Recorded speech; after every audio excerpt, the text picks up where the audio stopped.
के मोटिवेशन के साथ सेशन की शुरुआत में आज का मोटिवेशन ये है कि आज मुश्किल है पर कल बेहतर होगा, बस तुम उम्मीद मत छोड़ना। मेरे प्यारे साथियों, यही वो उम्मीद है जिसके चलते हम हर दिन एक नई चुनौती को लेने के लिए तैयार हो जाते हैं। आज मुश्किल है, मुश्किल हर समय को आप समझ सकते हैं और हर बेहतरी को आप समझ सकते हैं। असल में ये लेने वाले के ऊपर निर्भर करता है कि वो परेशानियों को अपॉर्चुनिटी समझता है या फिर उन्हें मुसीबत समझता है। और जो व्यक्ति परेशानियों में अपॉर्चुनिटी ढूंढ ले वही इस दुनिया पर राज करता है। जहां जहां पर संकट आए और वहां पर किसी व्यक्ति ने उस संकट को अगर एक उपलब्धि में बदल दिया, एक सुअवसर में बदल दिया, तो वो व्यक्ति उस जगह का बादशाह बन गया। देखिए, एक सिंपल सी बात है, अक्सर मैं ये विद्यार्थियों को लाइन बोलता हूं, लेकिन ये हर व्यक्ति पर लागू होती है, इसे आप मानिएगा। और कैसे आप अपने ऊपर अप्लाई करेंगे ये आपके ऊपर निर्भर करता है। लेकिन सच्चाई ये है, बहुत सारे सक्सेसफुल लोग इस दुनिया में ऐसे हुए हैं। आप कॉमन सेंस रूप ऐसे लगा के देखिएगा, जब हम पैदा हुए तो उस समय ऑलरेडी बहुत बड़े बड़े सुपरस्टार्स हुआ करते थे। वो शाहरुख, सलमान, उनका समय हुआ करता था। उस समय ऐसा लगता था कि ये इररिप्लेसेबल हैं, इनको कोई भी रिप्लेस नहीं कर पाएगा क्योंकि ये इतने बड़े सुपरस्टार्स हैं। समय बदला, ऑनलाइन मीडिया का जमाना आया, मतलब ये ओटीटी प्लेटफॉर्म्स आए, नए नए सुपरस्टार्स निकल के आए। फिर उनको देख करके लगा कि अब रणवीर कपूर, रणवीर सिंह, इनको कोई रिप्लेस नहीं कर पाएगा। अब जब से ओटीटी प्लेटफॉर्म्स आए हैं तब से देख करके ये लगता है कि जो वेब सीरीज के स्टार्स हैं इन्हें कोई रिप्लेस नहीं कर पाएगा। कारण क्या है?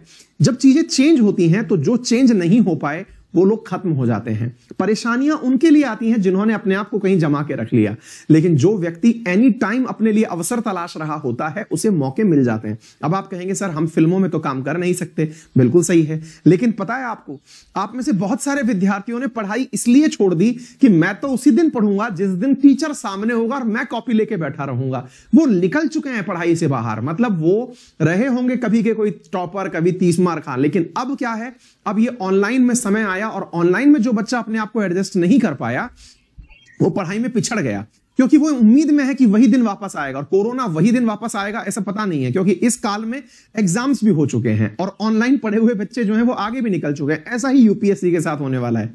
इस बार का जो यूपीएससी एग्जाम है वो ऑनलाइन वालों का ही एग्जाम होने वाला है, क्योंकि ऑफलाइन तो बच्चा कहीं कोचिंग ले ही नहीं पाया है। तो यानी कि एकदम चीजें बदल रही हैं और आप बदलती हुई चीजों में अगर अवसर तलाशते, विशेष रूप से यूपीएससी एस्पिरेंट ध्यान दें कि जब आप लोग ये मान करके तैयारी शुरू कर रहे थे कि एक दिन मैं दिल्ली जाऊंगा, हैदराबाद जाऊंगा, तैयारी करूंगा, आप लोगों ने जिन जिन ने ऑनलाइन पढ़ाई शुरू कर दी, आज वो इस स्थिति में है कि आपका कंपटीशन भी ऑनलाइन ही है, क्योंकि ऑफलाइन के पास अपॉर्चुनिटी बची नहीं थी।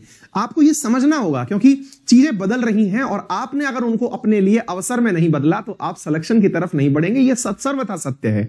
हम लोगों ने भी, हम ऑफलाइन के ट्रेडिशनल टीचर रहे हुए हैं, 11 साल हो गए पढ़ाते हुए, ऑफलाइन में खूब पढ़ाया है, लेकिन ऑनलाइन आए तो ऑनलाइन पढ़ाना शुरू किया। यही है वो चीज कि समय मुश्किल का प्रतीत होता है, लेकिन देखने वाले के लिए वो अवसर होता है। विद्यार्थियों पर भी यही बात लागू होती है। अपने जीवन में इसे लागू करिए और हर किसी को जब भी वो परेशान हो तो उसे अवसर में बदलने की तरीके दिखाइए कि देखिए ये हो सकता है कि ऐसा कुछ हो रहा हो। तो चलिए इसी के साथ सेशन का शुभारंभ करते हैं।